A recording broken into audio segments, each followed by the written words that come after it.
Hey guys, my name is Rick. Welcome back to the channel. In this video I wanted to share with you how I made lump charcoal out of red oak for my grilling and in my forge. So let's get started. The first step was I needed to make a kiln to cook the charcoal, and it's a process called pyrolysis.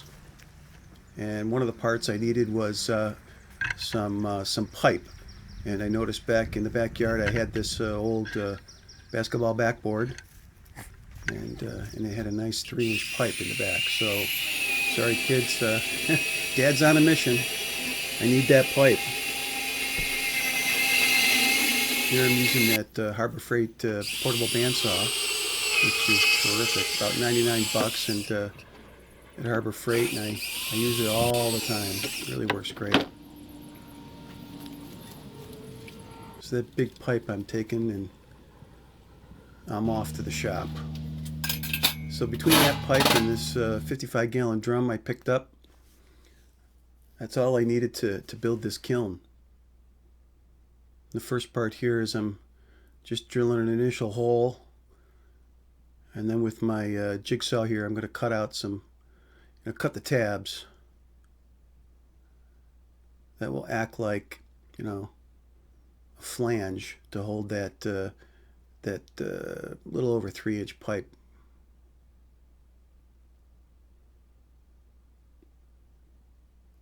And I'm cutting the pipe here again with that Harbor Freight bandsaw of awesomeness. This pipe was about 1/8 inch thick, nice and rigid. That's what I wanted.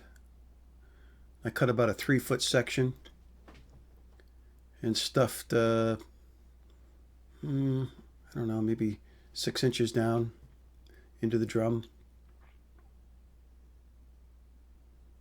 And here now I'm just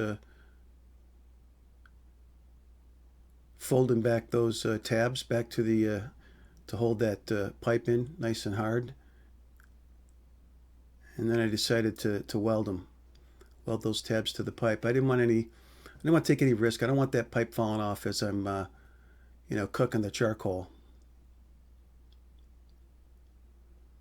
So that came out pretty well. And I also had some of this flame retardant fabric that I wanted to use at the base of that smokestack to prevent any air leakage, because you're trying to do this in an oxygen-free environment to cook that wood.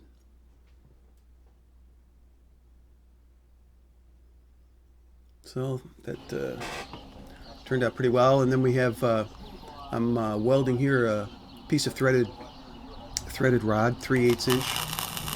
Doesn't have to be 3/8, but I just put a threaded rod there, trying to weld that onto the top of the smokestack to help build this cover. Because through the process you're going to want something to close off that smokestack,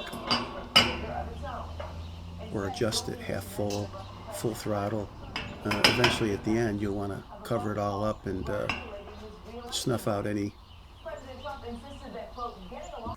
inside the drum. So here we are outside, and this is my fire pit that I have, and a couple cinder blocks and some leaf springs to hold up the drum. I thought that would be a perfect place to do all this. Worked out pretty well.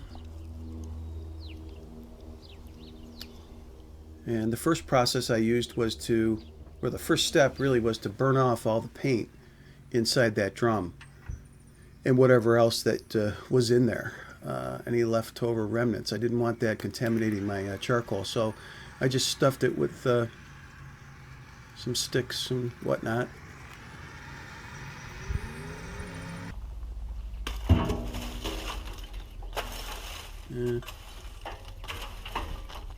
After a while, I think flame went out and we were good to go.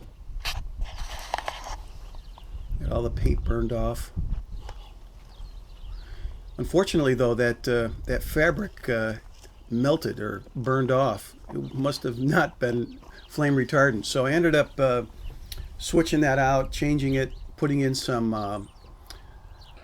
kale wool.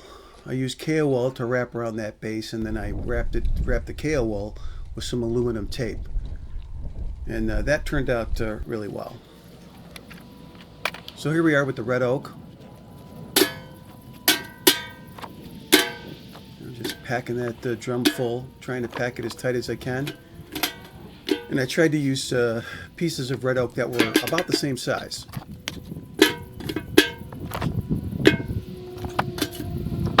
Not too long, not too small.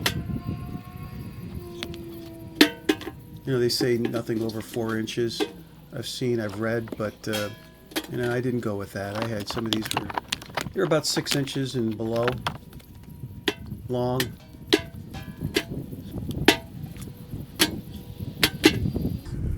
So there we are, we're all packed in. We got wood packed inside as well as out. Just putting the rim on.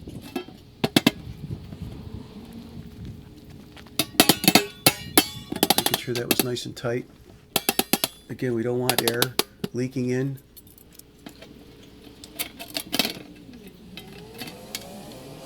A little tricky that ring. So we got to put on. And this was about mid-afternoon, and I decided I was not going to start this until at dusk.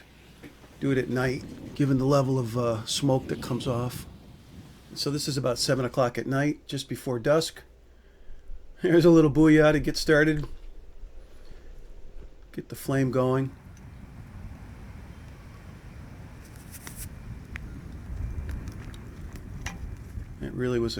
It was a really nice setup because it was really providing some even heat across that whole barrel.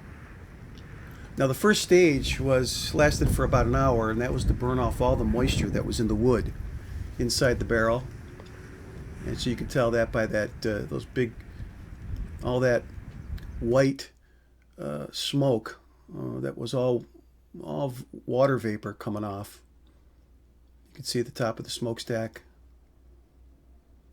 And that got pretty thick and heavy, and then eventually it died down, and we then transitioned into the second stage, which was to burn off all the methane and the hydrogen, which took about 2 hours, and that was kind of fun and pretty interesting. My daughter stopped out and took some slow-mo. Here's a slow-mo video of the flames coming off that smokestack. We thought this was really cool. Almost mesmerizing. Now, a lot of designs I've looked at, they pipe this down underneath the barrel, and they use that to heat the drum once they get to this stage, and they don't need to add any more wood. I was gonna do that. It would make it much more efficient, but I had the wood, and I wanted to keep this as simple as possible, so I might end up doing that later, but for now, I'm not going to do it. This was cool, though. So thanks to my sweet daughter. So now at this stage is 2 hours afterwards. Very little is coming out of the smokestack at this point. The paralysis is complete, and we're pretty much left with charcoal on the inside. So we buttoned it up and went to bed.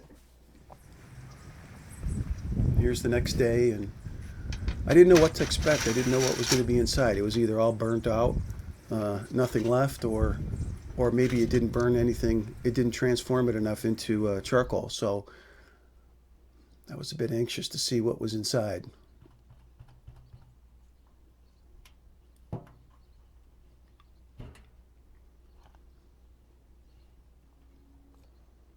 But I was pretty amazed that when I opened up I was pretty amazed to see what was inside. It was terrific. It was about 40 pounds. It ended up being about 40 pounds of charcoal. And I didn't have any that didn't charcoal. And it was all just terrific stuff. Wow. So success. I claim victory for this. And it wasn't that hard and not that time consuming. And I ended up storing this all into a plastic garbage bags, black garbage bags. non-scented. charcoal. So that's it, guys. Listen, thanks for watching. Hope this was informative. And if you want to help out the channel, please don't forget to like, comment, share this video. That would be great. So thanks, guys, and we'll be back again here soon. Take care.